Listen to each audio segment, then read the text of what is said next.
بھائی آپ اللہ کو اگر کہتے ہو نہیں ہے تو آپ بتا دو مفتی طارق مسعود کہہ رہا ہے کہ اللہ ہے, تو جاپان کا سائنسدان بتا دینا اللہ نہیں ہے, وہ چنگ پونگ ہے ہوگا نا. شکر ہے چائنا میں قرآن نازل نہیں ہوا. نماز کو ہم شنگ چونگ کہتے ہیں, روزے کو ہم چنگ پونگ کہتے, اور تراویوں میں کیا ہو رہا ہوتا, چاں چی چی چاں چا پا پا پا پا چی چی چی اللہ اکبر. ٹھیک ہے نا, اللہ نے عربی میں نازل کیا نا, کیا الحمدللہ رب العالمین الرحمن الرحیم مالک یوم الدین کاف ہا یا عین صاد ذکر رحمت ربک عبدہ زکریا اذ نادى ربہ نداء خفیا قال رب انی وہن العظم منی واشتعل الرأس شیبا ولم اکن بدعائک ربی شقیا. کیسے پیارا کلام ہے, صحابہ رو پڑتے تھے یہ سن کے, آج بھی دنیا روتی ہے. تو بھائی ہمارے پاس جو خدا ہے نا ہم اسی کو مانیں گے جو اپنا انٹروڈکشن کروا رہے ہیں. آپ کہتے ہیں وہ تو بھگوان کو بھی مانتے ہیں ہندو, تو اتنا خوبصورت انٹروڈکشن جو اللہ پہ سوٹ کرتا ہے نا وہ اللہ کے علاوہ کوئی اور وہ کر نہیں رہا, کوئی اور. سمجھ میں آ رہی ہے بات؟ اتنا زبردست ایکسپلین کرنا کہ میں کیا چاہتا ہوں کیا نہیں چاہتا, یہ اللہ کے علاوہ کوئی اور خدا ایسا ہے ہی نہیں جو ایسی ایکسپلینیشن دے رہا ہو.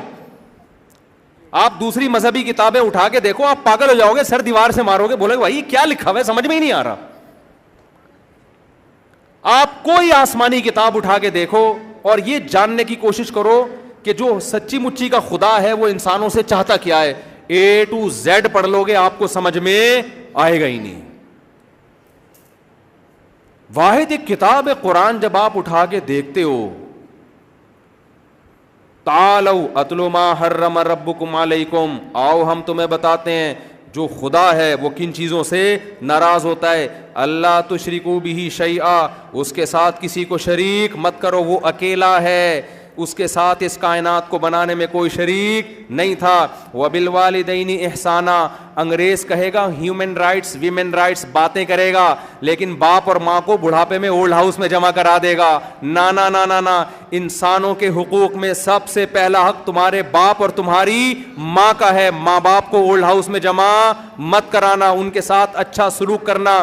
لا تقل لہما اف, بوڑھے ہو جائے ان کے سامنے تمہیں اف کرنے کی اجازت نہیں ہے. حملتہ امہ کرہن ووضعتہ کرہا, تیری ماں ہے تو بڑا ہو کر اس کو بھول جائے گا, اس نے تکلیف سے تجھے پیٹ میں اٹھایا, تکلیف کے ساتھ اس نے تجھے جنا. وحملہ وفصالہ 30 شہرا, 2-2.5 سال اپنی گود میں اٹھا کے تجھے دودھ پلایا اس نے. تو اس کا حق بھول نہ جانا. جب تو یونیورسٹی میں جائے گا نا تو نیوٹن کو پڑھے گا, تو ڈاروین کو پڑھے گا, انہی چکروں میں الجھ کے رہ جائے گا. ابا اور اماں کو تو کیا کر دے گا, ایک سائڈ پہ کر دے گا. تجھے یہ چیزیں سائنسدان نہیں بتائیں گے, ہم تجھے بتائیں گے. تعالوا اتل ما حرم ربکم علیکم, ہم تمہیں بتائیں گے تمہارا رب کن چیزوں سے ناراض ہوتا ہے. سب سے پہلے وہ شرک سے ناراض ہوتا ہے, جس نے بنایا ہے مانو صرف وہی ہے, اس کے علاوہ کوئی اور نہیں ہے. اس کے بعد رائٹس میں سب سے پہلے تمہارے پیرنٹس کا حق ہے, ماں باپ کا حق ہے, ان کو اف نہیں کرنا. وقر رب ارحمہما کما ربیانی صغیرا,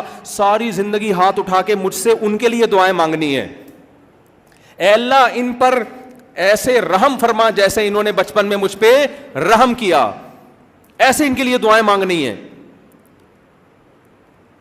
آگے قرآن کیا کہتا ہے, وَلَا تَقْتُلُوا أَوْلَادَكُمْ مِنْ إِمْلَاقٍ نَحْنُ نَرْزُقُهُمْ وَإِيَّاكُمْ. فیملی پلاننگ والے کہیں گے بچے پیدا ہونے سے زمین کی روزی ختم ہو جائے گی, بکواس کر رہے ہیں, جھوٹ بول رہے ہیں. نَحْنُ نَرْزُقُهُمْ, رزق ہم دیتے ہیں. یہ جو خربوزے کے بیج میں ایسے 100 انسٹال ہو گئے نا, ایک بیج ڈالتے ہو ہزاروں خربوزے نکلتے ہیں, یہ بیج آٹومیٹیکلی انسٹال نہیں ہوئے ہیں, انسانوں کی ضرورت کو دیکھ کر کسی مینجمنٹ کی طرف سے انسٹالیشن کا عمل ہوا ہے, تاکہ بچے پیدا ہونے کی سپیڈ سے زیادہ خربوزوں کی سپیڈ زیادہ ہو, تاکہ جتنی انسان دنیا میں آ رہے ہیں رزق کی فراوانی اس سے زیادہ ہو. تو ان کی بے وقوفوں کی باتوں میں مت آنا, اور اپنے بچوں کو خوف سے غربت کے خوف سے قتل مت کرنا. کیوں؟ نحن نرزقہم وإیاکم, ہم تمہیں بھی رزق دیں گے اور ان کو بھی ہم روزی دیں گے. یہ سائنس تمہیں روزی نہیں دیتی. یہ کیلکولیٹر لے کے جو تم بیٹھے رہتے ہو نا, اتنے بچے ہو جائیں گے تو اتنے پیسے, یہ ماں کی چھاتیوں میں خدا بچے کے پیدا ہوتا ہی دودھ پیدا کر دیتا ہے ماں کی چھاتیوں میں. یہ سائنسدان تھوڑی پیدا کر رہا ہے, وہ تو بتا رہے کہ ایسا ہوتا ہے. لیکن بے وقوف آگے نہیں دیکھتا کہ جو خدا بچہ پیدا کر کے ماں کی چھاتیوں میں دودھ پیدا کر سکتا ہے, اس کو نہیں پتا کہ 100 بچے پیدا ہو رہے ہیں یا 10 بچے پیدا ہو رہے ہیں. سائنسدان کہے گا چونکہ دودھ پیدا ہوتا ہوا نظر آ رہا ہے, دودھ ہی پیدا ہو سکتا ہے, اسکول کی فیسیں نہیں پیدا ہو سکتی باپ کے بٹوے میں. سمجھ میں آ رہی ہے بات؟ شادی بیاہ کے خرچے نہیں پیدا ہو سکتے, ایجوکیشن کی پیسے نہیں آ سکتے. خدا کہہ رہا ہے کمبختو, ماں پہلے روٹی کھاتی تھی, بلڈ بنتا تھا, پھر بچے کی آنکھ بنتی تھی, اسی سے بچے کی ناک بنتی تھی, بچے کے کان بن رہے تھے, ادھر بچہ آیا, اب اسی روٹی سے ماں کی چھاتیوں میں دودھ پیدا ہو رہا ہے. کیا زبردست نظام ہے یا نہیں ہے؟ اس کا مطلب جو پیدا کرنے والا ہے وہ غافل نہیں ہے, وہ سب جانتا ہے کیا ہو رہا ہے. کتنے انسان دنیا میں آنے کتنے نہیں آنے, اس کے کاموں میں دخل اندازی مت کرو. دنیا میں سمجھتا ہوں خدا کی قسم اس سے بڑا جرم نہیں ہے کہ آپ اپنی نسل اس خوف سے روکو کہ میں کھلاؤں گا کہاں سے. مجھے یہ جملہ خدا کی قسم مجھے بہت غصہ آتا ہے اس پر. آپ کسی اور بیس پہ روک رہے ہو نا کہ یار صحت نہیں ہے ماں کی, سنبھالے نہیں جا رہے. اول تو وہ سب باتیں بھی غلط ہیں, لیکن چلو یہ پھر بھی سمجھ میں آتی ہیں. آپ یہ کہہ کے روک رہے ہو کہ یار میں کھلاؤں گا کہاں سے, تو خدا کو آپ نے ایسے خدا کو ماننے کا کوئی فائدہ نہیں ہے. 100 بار آپ بولتے رہو میں خدا کو مانتا ہوں, قرآن کو, اللہ نہیں مانے گا اس دعوے کو. کیا کرنا ہے بھائی تو؟ ایک عورت کہتی ہے اپنے شوہر کو میرا شوہر ہے, یہ محبتیں کس سے کر رہی ہے؟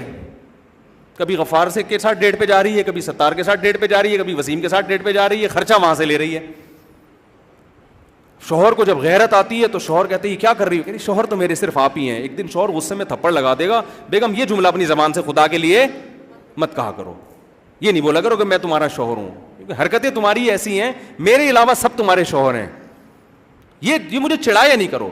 اگر آپ نسل روک رہے ہو یہ اس خوف سے کہ میں کھلاؤں گا کہاں سے, آپ خدا کو رازق نہیں سمجھتے, آپ خدا کے وجود کے قائل نہیں ہو. پھر جھوٹی زبانوں سے میں کہنا کہ میں کریٹر کو مانتا ہوں, اللہ کو اس تکلف کی بالکل بھی ضرورت نہیں ہے. یہ تکلف نہ کیا کرو. آپ بولو بھائی میں کیلکولیٹر پہ چلتا ہوں, میں کیلکولیشن کو مانتا ہوں, کیونکہ اتنے خربوزے دنیا میں پیدا ہو رہے ہیں, بچے زیادہ پیدا ہو رہے ہیں تو خربوزے کم پڑ جائیں گے کل فیوچر میں. یہی ہے نا فیملی پلاننگ والوں کی جو ہے نا, اتنی گندم پیدا ہو رہی ہے, بچے اسپیڈ سے زیادہ تو گندم کم پڑ جائے گی. یہی ہے نا ان کی کیلکولیشن. بھائی خربوزہ تو میں ایک مثال دے رہا ہوں نا بھائی. اتنا پانی ہمارے سپریم کورٹ کے جج نے کہہ دیا تھا نا, اتنا گیلن پانی زمین سے نکل رہا ہے, بچوں کی اسپیڈ زیادہ ہے, قحط پڑ جائے گا.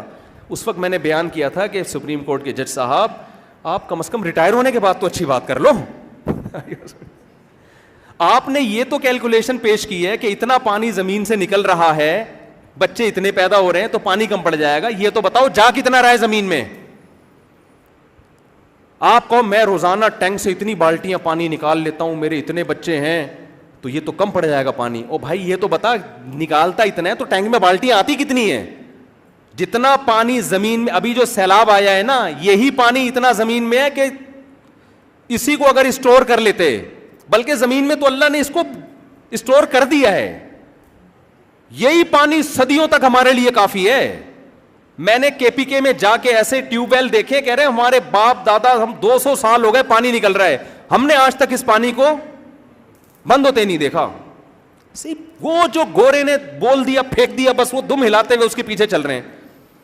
ہمیں تو ان ٹیکنیکل کیلکولیشن کی ضرورت ہی نہیں آتا. ہم تو اتنا جانتے ہیں یار جو خدا بچہ پیدا ہوتے ہی ماں کی چھاتیوں میں دودھ پیدا کر دیتا ہے, اور ایسا دودھ پیدا کیا کہ اب تک کوئی کمپنی اور کوئی جاپان کا سائنسدان اس کا آلٹرنیٹ پیدا نہیں کر سکا. اس کو کہتے ہیں یہ آٹومیٹیکلی ہو رہا ہے. اور جو ڈبے کے آ رہے ہیں نا, جس پہ سائنسدانوں کی صدیوں کی محنت ہے, اس کو کوئی نہیں کہے گا یہ خود بخود بن گیا.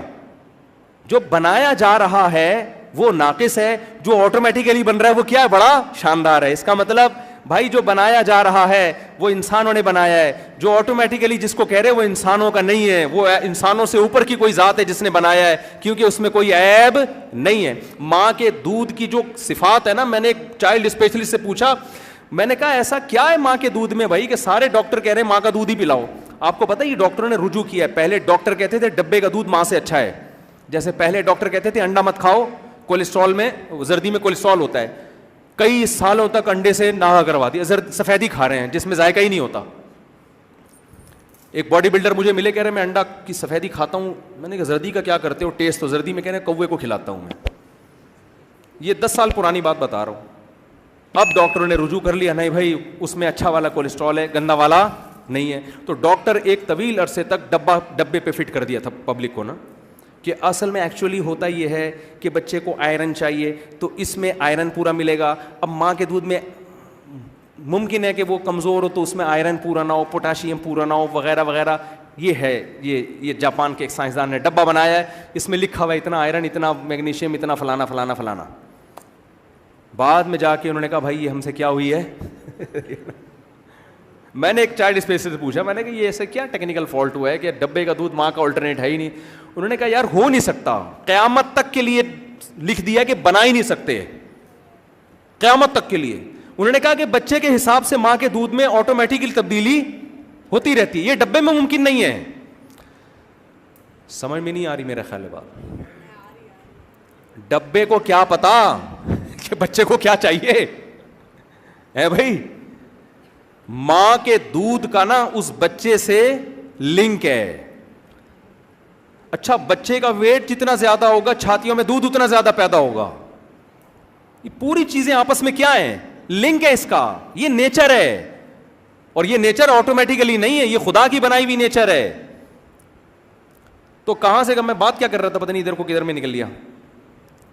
تو ہاں قرآن کیا کہتا ہے, وَلَا تَقْتُلُوا أَوْلَادَكُمْ خَشْيَةَ إِمْلَاقٍ. نہ قتل کرنے کی اجازت نہیں ہے, حمل گرانے کی بھی اجازت نہیں ہے. تمام مفسرین کا اتفاق, کیونکہ اس دور میں حمل گرانا ممکن نہیں تھا, ان کو طریقے نہیں آتے تھے. آج آ گئے ہیں تو حمل گرا دیتے ہیں. غربت کے خوف سے آپ کو حمل گرانے کی بھی اجازت نہیں, نسل روکنے کی بھی اجازت نہیں, غربت کے خوف سے. تو قرآن ایکسپلین کر رہے ایک چیز کو واضح کہ وَلَا تَقْتُلُوا أَوْلَادَكُمْ مِنْ إِمْلَاقٍ. اور قرآن کیا کہہ رہا ہے, آؤ ہم تمہیں بتاتے ہیں تمہارا رب کن چیزوں سے خوش ہوتا ہے, کن چیزوں سے ناراض ہوتا ہے. ایک ایک چیز کو قرآن ایکسپلین کرتا ہے. قرآن میں آیتیں بکھری ہوئی, لا تقربوا الزنا, زنا کے قریب مت جاؤ. نکاح کس سے کرنا ہے, حرمت علیکم امہاتکم وبناتکم وعماتکم وخالاتکم وبنات الاخ وبنات الاخت. تم پر تمہاری مائیں حرام, تمہاری بیٹیاں حرام, تمہاری بہنیں حرام, تمہاری پھوپھیاں حرام, تمہاری خالائیں حرام. ایک تو زنا کسی سے نہیں کرنا, اور اگر ریلیشن کرنا بھی ہے نکاح سے, لیکن نکاح میں بھی کچھ باؤنڈری ہے. اس سے نکاح کرو گے خدا ناراض ہوگا, اس سے نکاح کرو گے خدا راضی ہوگا. انگریز کے پاس کوئی ایسی ایکسپلینیشن نہیں ہے, ہندو کے پاس کوئی ایسا قانون نہیں ہے جس میں گاڈ خود بتا رہا ہو کیا صحیح ہے اور کیا غلط ہے. تبھی تو انگریزوں کے ہاں اسمبلیوں میں قانون بنتے ہیں. انہوں نے ایسے غلط قانون بنا دیے کہ وہ ہومو سیکچولیٹی کی اجازت دے دی, کیونکہ ان کا کوئی روکنے والا نہیں ہے. ان کو شراب کو لیگل کر دیا. قرآن کیا کہتا ہے, انما الخمر والمیسر والانصاب والازلام رجس. اے ایمان والو ہم بتاتے ہیں خدا کس سے ناراض ہوتا ہے. جوا کھیلنے کی تمہیں اجازت نہیں ہے, چاہے سوسائٹی میں اس کے کتنے اچھے اثرات پڑ رہے ہوں. عرب جب جوا کھیلتے تھے جیت کے غریبوں کو کھلاتے تھے. قرآن نے کہا نا نا نا نا, چاہے غریبوں کو ہی کھلاؤ, جوے کی تمہیں اجازت نہیں ہے. اب اسلام میں تو ایک بات واضح ہو گئی بھائی, چاہے غریبوں پہ ہی خرچ کرو گے اجازت نہیں ہے. گورا اس بحث میں پڑے گا, یار اگر کوئی سوسائٹی جوا کھیل کے غریبوں کو کھلا رہی ہے تو کیا حرج ہے اس میں. وہ کنفیوز ہوگا کہ نہیں ہوگا. ہم کنفیوز نہیں ہے, ہم کیونکہ ہمیں خدا نے بتا دیا. میں ان چیزوں سے کیا ہوتا ہوں, ناراض ہوتا ہوں میں. سمجھ میں آ رہی بات کہ نہیں آ رہی. اور یہ بھی خدا نے بتایا جس پہ آپ مجھے بدنام کرتے ہو, 4 شادیاں. یہ میں نے نہیں بتایا, خدا کی قسم میں نے نہیں بتایا. ایک موٹا آدمی مر گیا, اس کے بچے جنازے کو, اس کے جو لوگ ہیں نا بچے جنازے کو کندھا دے رہے ہیں. اب تھک گئے نا, وزن بہت تھا. کسی دوسرے کو بولو وہ کندھا ہی نہیں دے رہا, وزن بہت تھا. اب جس کو وہ بچے بولے بھائی کندھا, تو کہہ رہے ہیں ہم نے تھوڑی مارا ہے بھائی جو ہم کندھا دیں. ہر آدمی جان چھوڑا رہا ہے. تو یہ جو 4 شادیوں کی پر آپ جو تانے دیتے ہو نا مجھے کہ مفتی صاحب 4 شادیوں کی بات کرتے ہو, سوسائٹی میں لڑوا رہے ہو, میاں بیویوں کی لڑائیاں کرواؤ, بھائی خدا کے لیے مجھے نہیں بولو, یہ کس کو بولو, اللہ کو بولو. یہ اللہ نے کہا ہے, اللہ نے ایکسپلین کر دیا ہے کہ کیا حلال ہے اور کیا ہے حرام ہے. تو میں تو وہ بتا رہا ہوں آپ کے سامنے. اب جو مرضی بول رہے ہیں, قرآن کو بولو, اللہ کو بولو. جا کے وہاں بول نہیں سکتے تو میرے اوپر نزلہ گرا رہے ہیں. تو یہ ایکسپلینیشن بھی اللہ کی طرف سے ہے. زنا ایک سے بھی جائز نہیں ہے, آنکھ اٹھا کے دیکھنے کی اجازت نہیں ہے. قل للمؤمنین یغضوا من ابصارہم. ایک گورا جب اپنے کسی مینٹور کے پاس جاتا ہے, وہ کہتا ہے میرا دل چاہتا ہے انٹی کو دیکھنے کا. اس کا مینٹور کیا بولے گا, بھائی دیکھ لے, نہ اس کا دل دکھ رہا ہے نہ تیرا دکھ رہا ہے بھائی. اگر وہ کہتا ہے دیکھ لے, اس کی بھی کوئی دلیل نہیں ہے. وہ کہتا ہے نہیں دیکھ, اس کی بھی کوئی دلیل نہیں ہے. وہ کنفیوز ہے. گورا کیا یہاں پہ بولو نا, کنفیوز. ہمارے پاس وہ خدا جس کو ہم اللہ کہتے ہیں وہ اتنی خوبصورت ایکسپلینیشن کر رہا ہے. قل للمؤمنین یغضوا من ابصارہم، اے نبی جو مجھے اللہ مانتے ہیں، جو مانتے ہیں کوئی کریٹر ہے، ان سے کہہ دیجئے اپنی نظروں کو نیچا رکھیں، تمہاری نگاہ تمہاری بیوی کے علاوہ کسی اور طرف تمہیں لے جانے کی اجازت بولو نہیں ہے. اب ہم تو بھائی پابند ہو گئے، ہم تو کتا کھا نہیں سکتے چاہے کتنا ہی پروٹین ہو اس میں. بھائی مذہب نے کیا کر دیا ہے، پابندی. اور مذہب بھی کتنا خوبصورت، کوئی آڑی ترچی باتیں نہیں کہہ رہا وہ. کلوا من الطیبات واعملوا صالحا، پاکیزہ چیزیں کھاؤ، اچھا عمل کرو. تو گویا اللہ نے بتا دیا میں جن چیزوں سے روک رہا ہوں وہ ساری گندی ناپاک ہیں، اور جن چیزوں کا آرڈر دے رہا ہوں وہ ساری کیا ہیں، پاکیزہ ہیں. خام خواہ کی پابندیاں نہیں لگا رہا میں. کلچر تو بلا وجہ کی پابندیاں لگاتا ہے نا بھائی، کلچر خام خواہ میں وہی بلا وجہ کی بھی پابندیاں لگا رہا ہوتا ہے. اب ہندو کلچر میں گائے نہیں کھا سکتے، بہت سارے ہندو پریشان ہیں یار، ایک مصیبت میں، اتنے مسلمانوں کو کوفتے کھاتے ہوئے دیکھتے ٹینشن میں آتے ہیں وہ، یار یہ تو مزے اڑا رہے ہیں، ہماری پرمپرا ہے کہ نہیں کھانا بس. کیا خیال ہے؟ تو ہمارے لیے کلچر کی کوئی دو ٹکے کی ویلیو نہیں ہے یار. کلچر گیا ایسی کی تیسی کلچر کی. کتنی خوبصورت لائف ہے نا ایک مسلمان کی، ہر چیز کلیئر ہے اس کے سامنے. تو ہمارے خدا نے ہمیں کہہ دیا کسی انٹی کی طرف، انٹی کو انٹی بھی نہیں کہنا کیونکہ جوتے مارے گی آپ کو وہ. یہ تو خدا نے نہیں کہا، یہ کلچر نے کہا ہے، اور خدا نے اس کی مخالفت بھی نہیں کی ہے تو مان لینا چاہیے. کسی انٹی کو آپ نے ایک آدمی نے انٹی کو کہہ دیا انٹی، اس نے کہا انٹی ہوگا تیرا باپ، انٹی ہوگا تیرا. خواتین کو بہت غصہ آتا ہے انٹی کہہ دو نا. تو کسی عورت کی طرف نظر اٹھا کے دیکھا شہوت کی نظر سے، بری نیت سے، اللہ کہتا ہے یعلم خائنۃ الاعین، اللہ تمہاری آنکھوں کی خیانت کو جانتا ہے. انگریز خیانت کسے کہتا ہے؟ کسٹمر کو ٹھگنا. اللہ کہتا ہے یہ بھی خیانت ہے کسٹمر کو ٹھگنا، لیکن اپنی بیوی کو چھوڑ کر کسی اور عورت کی طرف نظر اٹھانا، یہ خیانت کس کے ساتھ ہو رہی ہے؟ بیوی کے ساتھ. اور اللہ کے ساتھ جس نے آنکھیں بولو دی ہیں. تو ہم اس خدا کو مانیں جو ایک ایک چیز میں ہمیں گائیڈ کر رہا ہے، یا تمہارے خدا کو مانیں جس کا پتہ ہی نہیں مارکیٹ سے کدھر ہے وہ ہے بھائی. تو سائنسدانوں کا جو خدا ہے نا، جو ایک ہے لیکن پتہ نہیں وہ ہے، وہ کچھ بھی نہیں بول رہا. ہم اس خدا کو مانیں گے جو یہ دعویٰ کرتا ہے میں نے تورات نازل کی موسیٰ پر، انجیل نازل کی عیسیٰ پر، زبور نازل کی داؤد پر. جس دن سے انسان کو بنایا اس وقت سے میں انسان سے غافل نہیں ہوں. پہلا انسان آدم، ان کی پسلی سے اماں حوا کو پیدا کیا. آدم سے غلطی ہوئی، توبہ کروائی، میرے سامنے اس نے گڑ گڑا کے معافی مانگی. اس وقت سے پھر میں نے نوح علیہ السلام کو بھیجا، میں نے ہود علیہ السلام کو بھیجا، میں نے صالح علیہ السلام کو بھیجا، میں نے ابراہیم کو بھیجا، میں نے لوط علیہ السلام کو بھیجا. تو وہ خدا تو لنک ہے بھائی اس کا انسانوں کے ساتھ. اس خدا کو ہم مانیں گے تاکہ ہم اس سے دعائیں بھی مانگیں، اس کے سامنے سر بھی جھکائیں، اس کو راضی کرنے کی کوشش بھی کریں. آپ اس جیسا خدا مارکیٹ میں لے آؤ تو اگر ہم دیکھیں گے وہ والا زیادہ اچھا ہوا تو ہم اس والے کو چھوڑ دیں گے. لیکن آپ کے پاس مارکیٹ میں نہ کوئی دوسرا ہے، نہ سچی مچی کے خدا کو ماننے دے رہے ہو، تو آپ تو ہمیں خدا لیس بنانا چاہتے ہو اور گاڈ لیس بنانا چاہتے ہو. گاڈ لیس بن گئے تو ہماری نظر میں کتے اور گائے میں فرق کیا ہو جائے گا؟ ختم. پھر ہی اور شی کا فرق بھی کیا ہو جائے گا؟ آہستہ آہستہ ختم. اللہ کا شکر ہے ہم ہی ہیں، اللہ نے ہمیں ہی بنایا ہے.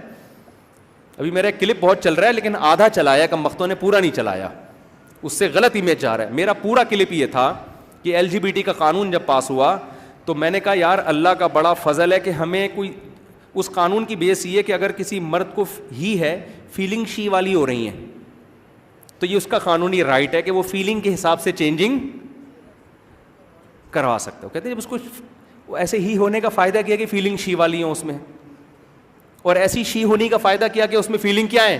ہی والی. تو اللہ سے معاذ اللہ غلطی ہو گئی، شی تھی پیدا ہی کر دیا، ہی تھی پیدا کیا کر دیا اس کو؟ شی میں کر دیا. لہذا ہیومن رائٹس کا تقاضا یہ ہے کہ جو ہی اپنے آپ کو فیلنگ شی والی ہیں تو وہ شی لکھوا لے. تو میں نے اس پہ ایک بیان کیا تھا. اب یہ اگر کوئی کلپ بنائے نا پوری بات لے کر آئے، یہ درمیان سے نہ کاٹا کرو. میں نے اس پہ کہا تھا کہ دیکھو اسلام دین فطرت ہے. اسلام نے کتنا ہم پر احسان کیا کہ ہمیں جلدی شادی کا حکم دیا. جلدی شادی سے فائدہ یہ ہوتا ہے کہ جب آپ کی دلہن آتی ہے تو آپ کو اپنے ہی ہونے کا احساس بڑھ جاتا ہے. کمپیئر ہوتا ہے نا کہ یہ شی ہے میں کیا ہوں ہی، اور عورت کو اپنے شی ہونے کا احساس بڑھ جاتا ہے. شادی سے پہلے تھوڑا سا بعض لوگ کنفیوز ہوتے ہیں، ٹھیک ہے نا. شادی ہو جاتی ہے تو پتہ چلتا ہے بھائی میں کیا ہوں، ہسبینڈ ہوں. اب وہ شی نہیں لکھوائے گا کبھی، چاہے کیسی فیلنگ. اول تو فیلنگ میں ہی کی فیلنگ میں پکا ہو جائے گا وہ. تو میں نے اس پہ کہا تھا کہ یہ اسلام کا ہم پر احسان ہے کہ ہمیں 4 شادیوں کی اجازت دی ہے معذرت کے ساتھ. اس میں ہماری فیلنگ اتنی 4 دفعہ پکی ہو جاتی ہے نا کہ اب ہمیں بل پاس کروانے کی ضرورت رہتی نہیں. پہلی شادی ہوئی, آپ کو اپنے ہی ہونے کا احساس ہوا, یہ دلہن ہے, میں شوہر ہوں, میں ہسبینڈ. ایک دفعہ آپ کو احساس ہوا میں ہی. دوبارہ شادی میں آپ کو یہ احساس دوبارہ ہوا, 2 دفعہ, یعنی ہی ہو گئے آپ, پھر ہی ہو گئے, پھر چوتھی دفعہ میں آپ ہی ہو گئے. تو بتاؤ ایسا شخص اس قانون کو کبھی مانے گا؟ تو نیچر پہ آنا, یہ نیچر پہ پکا ہو جانا, یہ اللہ کا انعام ہے یا نہیں ہے؟ یا نیچر سے ہٹنا انعام ہے؟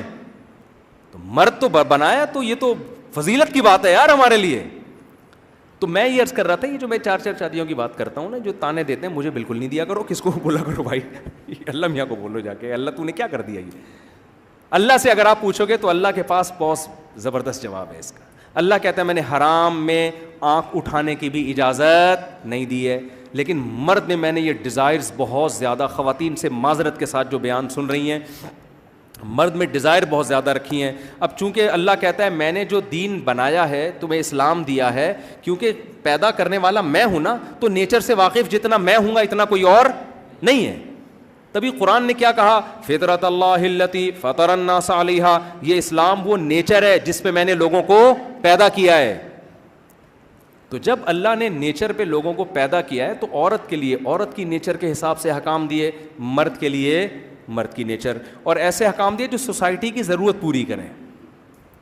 تو ایک شادی والا سسٹم چل نہیں سکتا سوسائٹی میں, اس میں عورتیں, بے نکاحی عورتیں بہت زیادہ ہوں گی, اور مردوں کی ڈیزائرز پوری نہیں ہوں گی. وہ منہ ماریں گے گند کی طرف جا کے, جو ہو رہا ہے آج کل. سمجھ رہے ہیں یا نہیں سمجھ رہے؟ تو وہ غلط جگہوں پہ جا کے منہ ماریں گے. وہ مرد کا بھی فائدہ اس میں کہ اس کو حلال ایک اور بیوی رکھنے کی اجازت دی جائے, اور عورت کا بھی فائدہ ہے تاکہ ساری عورتوں کی شادی ہو جائے. اب شادی آپ یک طرفہ کام نہیں ہے. میرے پاس لوگ آتے ہیں کہ مجھے کوئی دوسری شادی, مجھے کوئی دوسری پہ رشتہ نہیں دے رہا. تو میں کہتا ہوں کہ آپ کے اندر کوئی اضافی قابلیت ہوگی تو آپ کو دیں گے, نہیں ہوگی تو وہ کیوں دے گا؟ اس کو تھوڑی شریعت نے حکم دیا کہ وہ اپنی بیٹی ایسے کو دے جس کے پہلے سے بیوی ہو. ارے بکرے کا آپ کو حکم دیا کہ قربانی میں بکرا کاٹو, بکرے کو حکم نہیں دیا کہ وہ لیٹ جائے آپ کے سامنے آ کے. کیا خیال ہے؟ آپ کسی کے ہاں دوسری شادی کے لیے پیغام بھیجیں گے تو لڑکی کو نہیں پابند بنایا کہ آپ کسی کی دوسری بیوی بنو. اسلام کہتا ہے آپ کی پہلی بنو. اگر پہلی والا اچھا نہیں مل رہا اور دوسری والا یا پہلی والا جو ہے وہ کم درجے کا ہے, دوسری والا اس سے بہت زیادہ اچھا ہے, تو بعض دفعہ عورت کہتی ہے یہ دوسری والا جو ہے نا, جو دوسری کر رہا ہے, یہ اس کمارے سے کئی گنا زیادہ اچھا ہے. تو اس بیس پہ وہ اپنا فائدہ دیکھے گی. تو سوسائٹی میں دونوں کے فائدے کو ملحوظ رکھ کے اسلام نے حکم دیا. باقی اسلام جب آپ کو 4 کی ترغیب دیتا ہے تو یہ نہیں ہے کہ پریکٹیکلی ممکن نہیں ہے 4 کر لو. اتنی عورتیں تھوڑی ہیں مارکیٹ میں.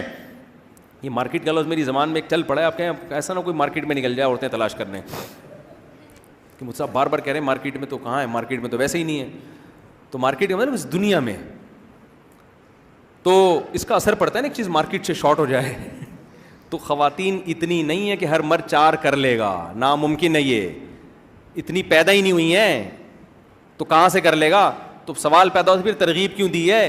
بھائی کوشش کرے گا. کامیاب وہ لوگ ہوں گے جو بہت زیادہ قابل ہوں گے مالی لحاظ سے, جسمانی لحاظ سے, کیونکہ یک طرفہ کام نہیں ہے کہ آپ 4 کر لو تو آپ کو مل جائیں. اگلا دیکھے گا کہ میں کیوں دوں اس کو دوسری پہ.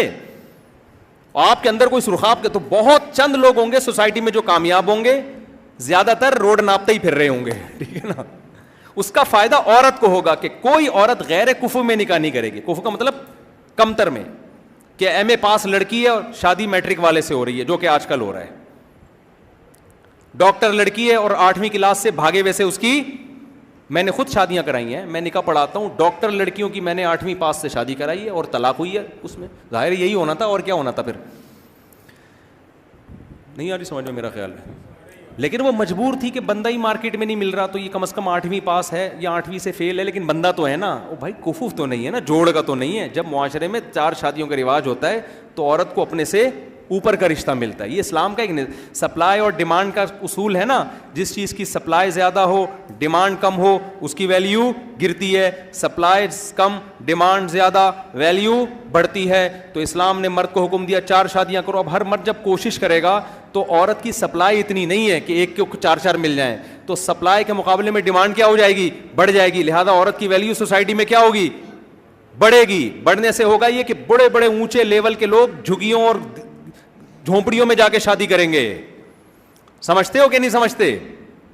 ابھی مردوں کے بڑے مزے چسکے لگے ہوئے ہیں, میٹرک پاس کو پی ایچ ڈی لڑکیاں مل رہی ہیں, یہ مزے لگ گئے ہیں. جب 4 شادی ہوں گی لڑکیاں مارکیٹ سے شارٹ ہونا شروع ہوں گی.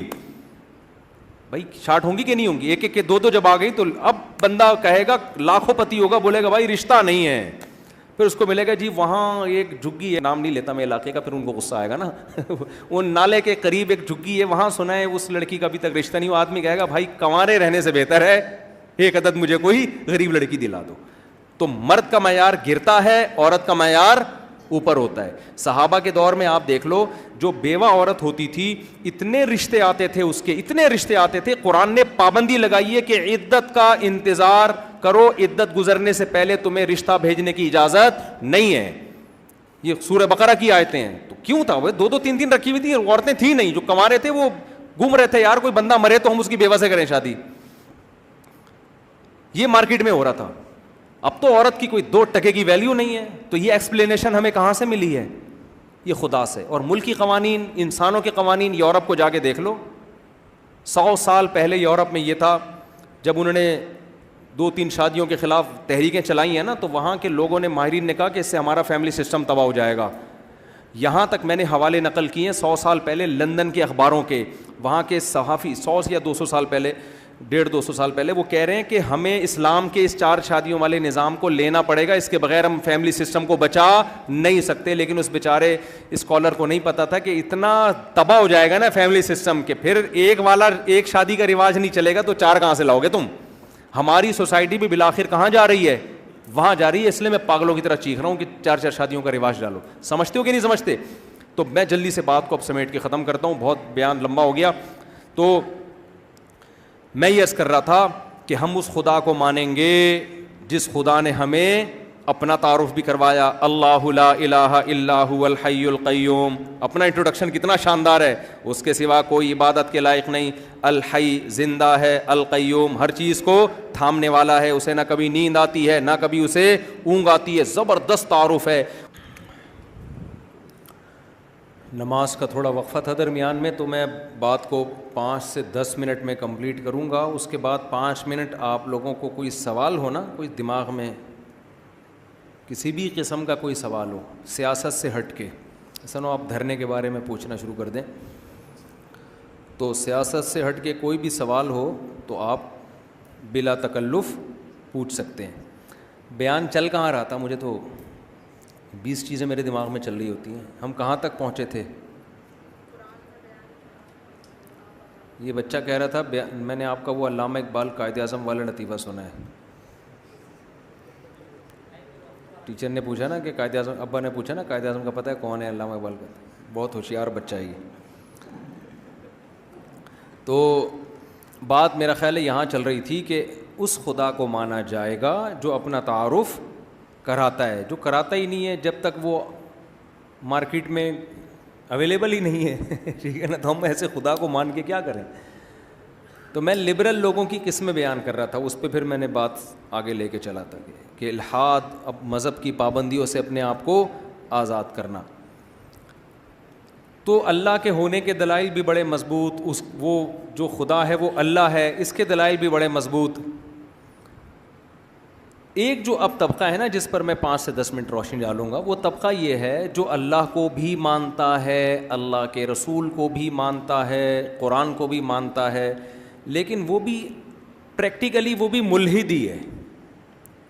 عملی طور پر وہ بھی آزادی چاہتا ہے. تو اس نے کیا کیا؟ اچھا, ان قسم کے ملحدین کی بھی پھر کئی قسمیں ہیں.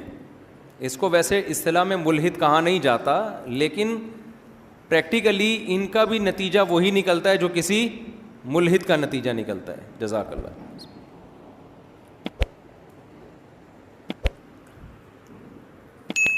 وہ یہ ہے کہ آپ بیچ سے علماء کو نکال دیں. بعض لوگوں نے تو یہ کیا کہ حدیث کو نکال دیں آپ, کیونکہ جتنے احکام ہمیں حدیثوں میں ملتے ہیں اتنے قرآن میں نہیں ملتے. تو جب آپ حدیثوں کو نکال دو گے بیچ سے, وہ کہتے ہیں کہ ہم اللہ کو بھی مانتے ہیں, قرآن کو بھی مانتے ہیں. ہم یہ جو اجمیوں کی لکھی ہوئی کتابیں ہیں نا جو 300 سال کے بعد حدیث کی صورت میں لکھی گئی ہیں, ہم ان کو نہیں مانتے. اس کا نقصان کیا ہوتا ہے کہ بہت ساری قرآن کے احکام ایسے ہیں جو قرآن میں نہیں ہیں، بلکہ وہ کہاں ہیں؟ وہ حدیث میں ہیں. وہ سارے حلال و حرام کا کانسیپٹ کیا ہو جائے گا؟ ختم. پھر بھی آپ آزاد ہو جاؤ گے. دوسرا ایک بڑا مسئلہ ہے کہ جو احکام قرآن میں باقی رہ بھی جائیں گے نا، جو قرآن نے واضح کیے ہیں، ان کی بھی ڈیٹیل ہمیں پھر حدیث میں ملتی ہے. جیسے نماز کا حکم تو قرآن نے دیا، تفصیل کہاں ملے گی اس کی؟ بولو، حدیث میں ملے گی. تو لہذا ایک فرقہ ہے جس کو منکرین حدیث کہا جاتا ہے، انہوں نے کیا کیا؟ ہم قرآن کو مانتے ہیں، نتیجے میں حج کا بھی انکار کر دیا، نماز کا بھی انکار کر دیا، اور پتہ نہیں کن کن احکام کا انہوں نے انکار کر دیا. یہ بھی ایک خطرناک قسم ہے لبرلزم کی. ایک چیز جو مارکیٹ میں آئی ہے نا، یہ بہت خطرناک ہے. یہ مذہبی لوگ اس کو قبول کر رہے ہیں، وہ ہے غامدیت. نام نہیں لینا چاہیے تھا، لیکن اس فرقے کا اور کوئی ملتا ہی نہیں نا، تو ہم پھر اس کو یہی نام دیں گے. وہ کیا ہے؟ علماء کو بیچ سے کیا کر دو؟ فقہا کو کٹا دو بالکل.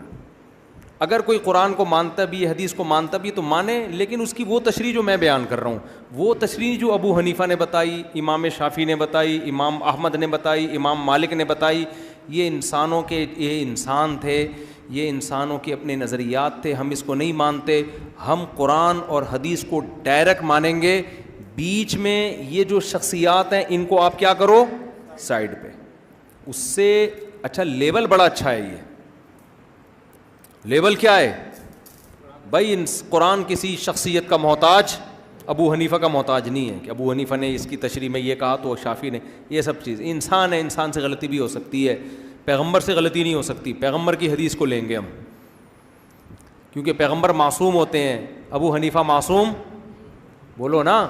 نہیں بھائی، جب پیغمبر کو لیں گے ہم تو بات یہ ہے کہ پیغمبر تو معصوم نہیں ہوتے، ہم تو مانتے ہیں، لیکن پیغمبر کی حدیث کی جو تشریح آپ بیان کر رہے ہو، تو جب ابو حنیفہ پیغمبر تو معصوم ہوتے ہیں، لیکن پیغمبر کی حدیث کی جب آپ تشریح بیان کر رہے ہو، ایک تشریح ابو حنیفہ نے کی ہے، تو ابو حنیفہ کو تو آپ نے کہہ دیا معصوم نہیں ہے، تو آپ کون سا معصوم ہو؟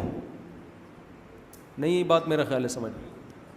بات یہ کہ غلطی کا امکان ابو حنیفہ سے بھی ہے، آپ سے بھی ہے. وہاں امکان کم ہے، آپ سے امکان زیادہ ہے. میں سمجھا پا رہا ہوں اپنی بات؟ ان لوگوں کا لیبل بڑا اچھا ہوتا ہے، لیکن اس لیبل سے مقصد وہی لبرلزم کی، پھر ہم اپنے نظریات اور اپنی، پھر کوئی قرآن و حدیث کو جب آپ آزاد چھوڑتے ہو نا، تو جو چاہے تشریح کرتے پھرو پھر اس کی بیٹھ کے. ہر چیز میں لفاظی کے ذریعے دائیں کو بائیں اور بائیں کو دائیں کیا جا سکتا ہے.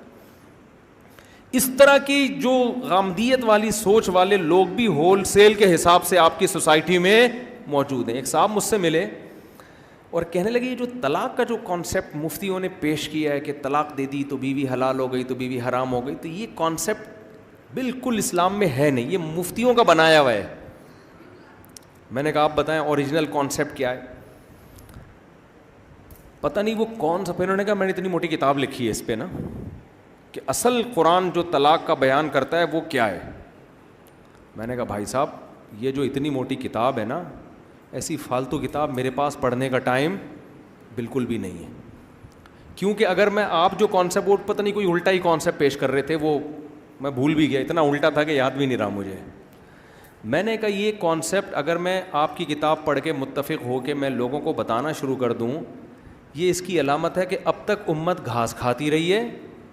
15ویں صدی میں کراچی میں ایک اسکالر پیدا ہوا ہے، آج فرسٹ ٹائم اس کو پتہ چلا ہے کہ اصل میں قرآن میں طلاق کا کانسیپٹ ہے کیا.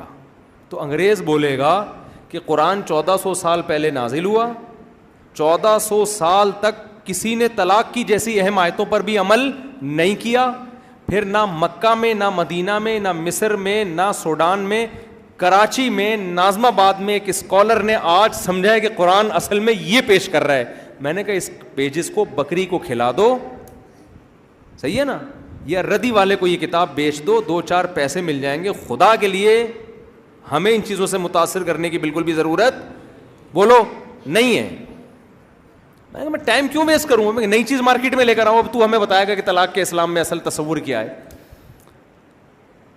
تو خوب سمجھ لیں, قرآن بیان کرتا ہے کہ اللہ نے کتاب کو نازل کیا, تو کتاب جو نازل کی اس کو سمجھانے والے پیغمبر بھی ساتھ میں بھیجے کہ یہ جو کتاب کو ایکسپلین کریں گے وہ ایکسپلینیشن لینی ہے اپنی طرف سے, جس کو پشتوں میں کہتے ہیں اخپل طریقے سے قرآن سمجھنے کی کوشش بولو مت کرنا.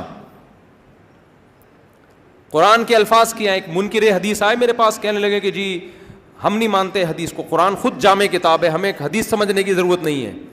میں نے کہا قرآن کو مانتے ہو نا جامع, کہہ رہے ہاں. میں نے کہا قرآن اگر خود کہہ رہے کہ حدیث کے بغیر میں سمجھ میں نہیں آؤں گا, پھر قرآن کہتا ہے انزلنا الیک الذکر, اے نبی ہم نے آپ پہ اس قرآن کو نازل کیا, لتبین للناس, تاکہ آپ ایکسپلین کریں لوگوں کے سامنے. تبیین, تبیان کسے کہتے ہیں؟ ایکسپلین کرنا, آپ کھول کے بیان کریں گے ما نزل الیہم کہ کیا نازل ہو رہا ہے. قرآن میں اجمال ہوگا, ڈیٹیل کہاں ملے گی؟ بولو حدیث میں. لیکن اتنا بھی کافی نہیں ہے, اتنا بھی کافی نہیں ہے. آگے قرآن کہہ رہا ہے وَلَعَلَّهُمْ يَتَفَكَّرُونَ, پھر یہ بھی تفکر کریں گے, جس کو اجتہاد کہا جاتا ہے. ایک ہے فکر اور ایک ہے تفکر. تفکر باب تفعل ہے, جب تکلف کے ساتھ محنت کے ساتھ کوئی کام کیا جاتا ہے, سوچ و بچار کی جاتی ہے, اس کو تفکر کہا جاتا ہے. جب بغیر محنت کے سوچا جاتا ہے اس کو فکر کہا جاتا ہے. یہ عربی میں فکر اور تفکر الگ الگ ہیں, اردو میں تو ایک ہی ہیں لیکن عربی میں کیا یہ الگ الگ ہیں. تو قرآن فکر کا لفظ نہیں کہہ رہا, تفکر. اب جو اس میں قرآن اور حدیث میں غور و فکر کرے گا, تو مجھے ایک بات بتاؤ, جس چیز میں تفکر یعنی غور و فکر کیا جا رہا ہے اس میں یہ دو شرطوں کا ہونا لازمی. ایک غور و فکر کی صلاحیت ہو, ہر آدمی کے پاس استعمال کرنے والی کھوپڑی نہیں ہوتی. فکر تو سب میں, تفکر ہر ایک میں نہیں ہوتا. مفکر تھوڑے ہی لوگ ہوتے ہیں نا. ارے ہم کہتے ہیں نا یہ مفکر اسلام ہے, یہ مفکر فلاں ہے, تو کیا سارے محلہ مفکر ہے بھائی؟ یہ کون سا محلہ ہے, اس کا نام کیا ہے؟ اسکیم 33 میں آتا ہے نا یہ. تو کیا سارے یہاں مفکرین ہیں؟ بھائی گاڈ گفٹڈ ہوتا ہے نا یہ, کچھ لوگوں میں سوچنے کی صلاحیت زیادہ, کچھ لوگوں میں سوچنے کی صلاحیت کم. اور یہ حدیث میں بھی ہے, رب حامل فقہ غیر فقیہ, صحیح حدیث ہے. آپ نے فرمایا بہت سے لوگ علم کی بات جانتے ہیں سمجھتے نہیں ہیں. طوطے کی طرح رٹی ہوئی ہوتی ہے, مطلب ان کو نہیں پتہ ہوتا. آپ نے فرمایا رب حامل فقہ غیر فقیہ, صحیح حدیث ہے. بہت سے لوگ علم کی بات جانتے ہیں سمجھتے نہیں ہیں. آپ نے فرمایا علم کی بات آگے بتا دو, ہو سکتا ہے جس کو بتاؤ گے وہ جان لے گا تمہارے بتانے سے اور سمجھ بھی لے گا. تمہارے پاس الفاظ ہیں سمجھ نہیں ہے, سامنے والے کو بتاؤ گے عقل مند کو, اس کے پاس سمجھ بھی ہے, تمہارے بتانے سے الفاظ بھی آ جائیں گے, وہ تمہیں اس کا مطلب بتائے گا. یہ میں اپنی طرف سے نہیں کہہ رہا, یہ نبی صلی اللہ علیہ وسلم کی حدیث. آج کیا ہے, ہر آدمی قرآن و حدیث میں فنٹر, میں قرآن و حدیث کسی سے نہیں سمجھوں گا, میں. نبی تو کہہ رہے ہیں کہ سب لوگ ایکول نہیں ہوتے, کچھ سمجھتے ہیں کچھ نہیں سمجھتے. قرآن بھی کہہ رہا ہے تفکر کریں گے.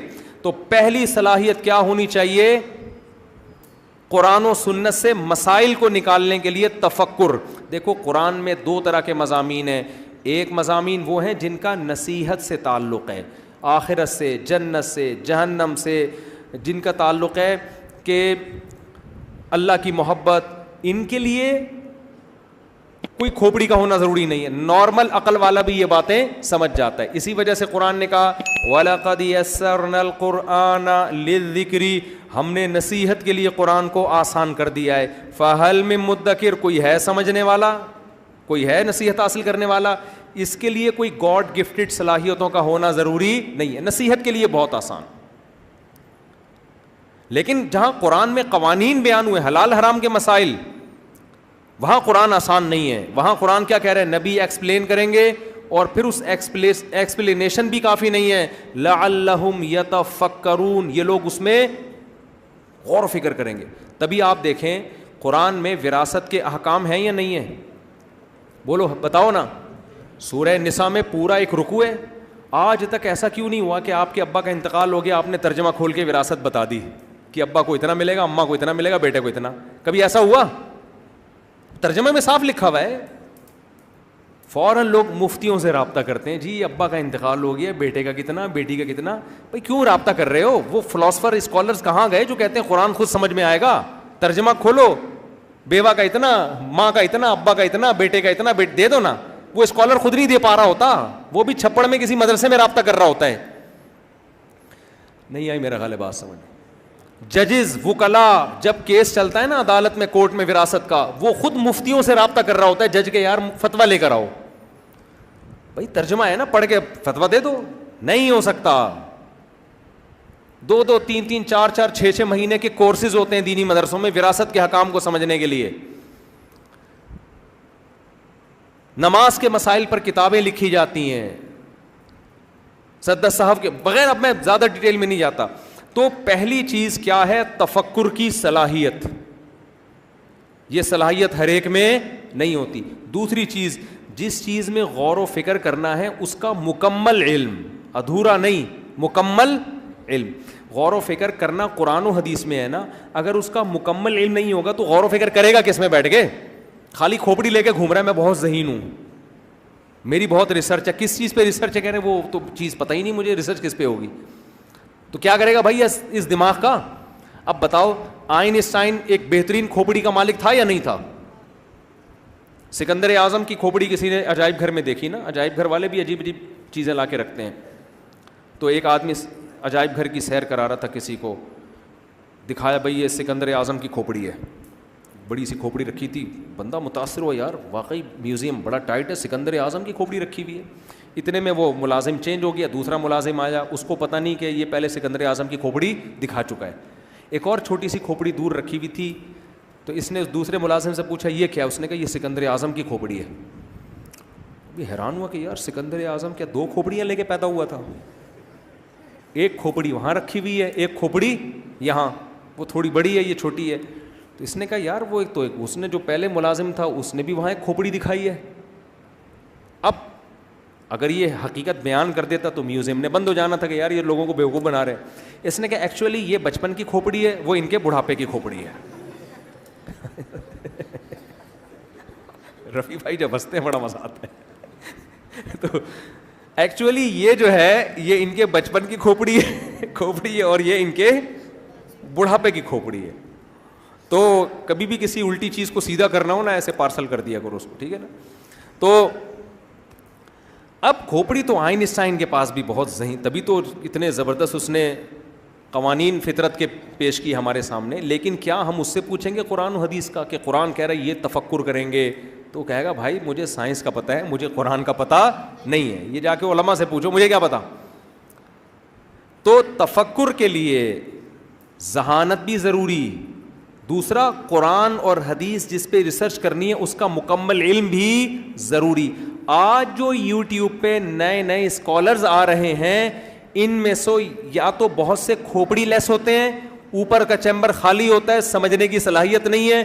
اس لیے کبھی ابو حنیفہ پہ ان کو اعتراض ہوتا ہے, کبھی امام شافعی پہ ہوتا ہے کہ انہوں نے حدیث کے خلاف فتویٰ دیا, اس نے حدیث کے خلاف فتویٰ دیا. بات یہ ہے کہ ان کی جو فہم تھی وہ اللہ نے آپ کو عطا کی نہیں ہے, اس لیے آپ کو لگتا ہے کہ ان کو حدیث سمجھ میں نہیں آئی, ان کو آ رہی ہے, حالانکہ ان کو زیادہ سمجھ میں آئی تھی, تمہیں آ نہیں رہی ہے, تم حدیث کا مفہوم غلط پیش کر رہے ہو. کسی پڑھے لکھے کے پاس بیٹھو گے تو وہ بتائے گا کہ انہوں نے جو سمجھا وہ ایک مشہور آیت ہے قرآن مجید کی, والوالدات یرضعن اولادہن حولین کاملین, مائیں اپنے بچوں کو 2 سال دودھ پلائیں گی. فقہ کی کتابوں میں لکھا ہے کہ ابو حنیفہ یہ کہتے ہیں 2.5 سال تک دودھ پلا سکتی ہے. اب جن لوگ کے پاس کھوپڑی نہیں ہے نا, آیتیں پتہ ہیں ان کو, آپ یوٹیوب پہ اسکالرز اٹھا کے دیکھ لو, جگہ جگہ ابو حنیفہ نے 2.5 سال قول کیا ہے, قرآن میں کیا لکھا ہے 2 سال. اور یہ حنفی لوگ ابو حنیفہ کو فالو کرتے ہیں, قرآن کو چھوڑ دیتے ہیں, حالانکہ قرآن صاف کہہ رہا ہے 2 سال. یار اگر امام حنیفہ کو اس آیت کا بھی پتہ نہیں تھا ہے کہ 2 سال لکھا ہوا ہے, اور اتنا بھی سمجھ میں نہیں آیا کہ 2 سال کا مطلب 2.5 نہیں ہوتا, تو میرا خیال ہے اس سے بڑی بدگمانی کوئی کسی کو اسلاف سے ہو سکتی ہے. پھر لوگ کہیں گے ان لوگوں نے تو, جس کو آدھی امت نے فالو کیا امام حنیفہ کو, ان کو اتنا نہیں پتا کہ 2.5 سال لکھا ہوا ہے. آج ہمیں یوٹیوب کا ایک اسکالر بتا رہے کہ 2 لکھا ہوا ہے قرآن میں, اور ابو حنیفہ 2.5 کہتے ہیں. اس کا مطلب آج کے اسکالر کا علم ابو حنیفہ سے زیادہ ہو گیا کہ نہیں ہو گیا؟ بدگمان ہوگا کہ نہیں ہوگا؟ لیکن لوگ دیکھ رہے ہیں کہ بھائی ایک بندہ یوٹیوب پہ ریفرنس بھی دے رہا ہے آیت کا, حوالہ بھی دے رہا ہے, پڑھ کے بھی سنا رہا ہے, تو ریفرنس کے آگے ہم کیا کریں؟ بھائی ریفرنس کافی نہیں ہے, ریفرنس کافی نہیں ہے. آپ کو یہ جو مفہوم پیش کر رہا ہے ابو حنیفہ کی نظر میں, اس کا مفہوم پوری آیت پڑھتے تو سمجھتے تو پھر پتہ چلتا ابو حنیفہ کا دماغ جہاں گیا وہاں آپ کا نہیں جا سکتا دماغ. قرآن کے الفاظ دیکھو, والوالدات یرضعن اولادہن حولین کاملین, مائیں اپنے بچوں کو مکمل 2 سال تک دودھ پلائیں گی. فإن ارادا فصالا عن تراض, پس اگر دونوں میاں بیوی آپس کی رضامندی سے دودھ چھڑانا چاہیں, فلا جناح علیہما, تو دونوں پر کوئی گناہ نہیں ہے. فا عربی میں تعقیب مال وصل کے لیے آتا ہے, ایک کام کے بعد جب کوئی دوسرا کام ہوتا ہے اس کے لیے.